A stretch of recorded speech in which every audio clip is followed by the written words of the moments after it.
वहीं संभल में योगी सरकार का दोहरा वार देखने को मिला है। जी हां, एक तो संभल में अब एटीएस यूनिट बनेगी और दूसरे यहां के सांसद वर्ग ने खुद से अपने अवैध निर्माण को हटाने का काम शुरू किया है, वो भी नोटिस की मियाद पूरी होने से पहले।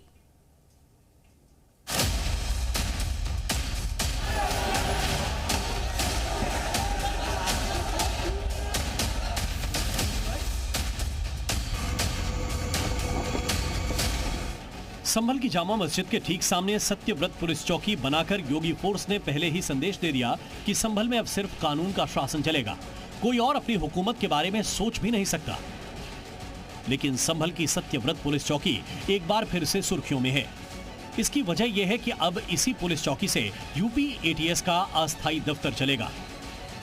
जनपद संभल में शासन द्वारा लिए गए निर्णय के अनुसार एक एटीएस की यूनिट की स्थापना विवादित धर्मस्थल के पास सत्यव्रत चौकी में की जा रही है। शासन के द्वारा दिए गए दिशा निर्देशों के अनुसार यहाँ पे एक एटीएस की यूनिट के लिए काफी जमीन की आवश्यकता है, उसको भी चिन्हित कर लिया गया है और एक नई यूनिट की स्थापना की जाएगी। उल्लेखनीय है कि यहाँ पे अलकायदा इन इंडियन सब कॉन्टिनेंट, हरकतुल मुजाहिदीन, सिमी, ISIS इस तरह के कई आतंकवादी पूर्व में सक्रिय रहे हैं और वर्तमान में वो लोग अफगानिस्तान, पाकिस्तान या भारत के भी कई विभिन्न क्षेत्रों में एक्टिव हो सकते हैं। ठीक सुना आपने, संभल में एटीएस यूनिट शुरू करने की खास वजह है। अब संभल से ही माफियाओं और गुंडों का पक्का इलाज होगा, पूरा हिसाब होगा।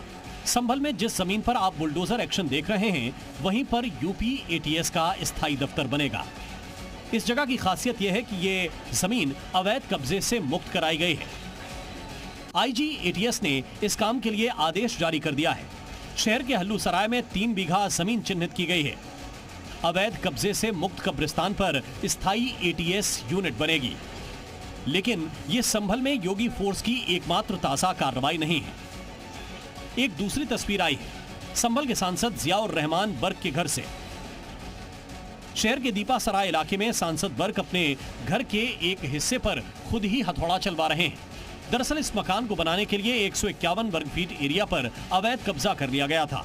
प्रशासन की मोहलत पूरी होने से एक दिन पहले ही वर्ग साहब के लोग प्रशासन का काम आसान करने में जुट गए। अभी मेरे पास कोई इत्तला नहीं है, हो सकता है उस ऑर्डर की कंप्लाइंस हो रही है, मेरी जानकारी नहीं। हाँ, जो न्यायालय का आदेश होगा उसका अनुपालन करा जाएगा।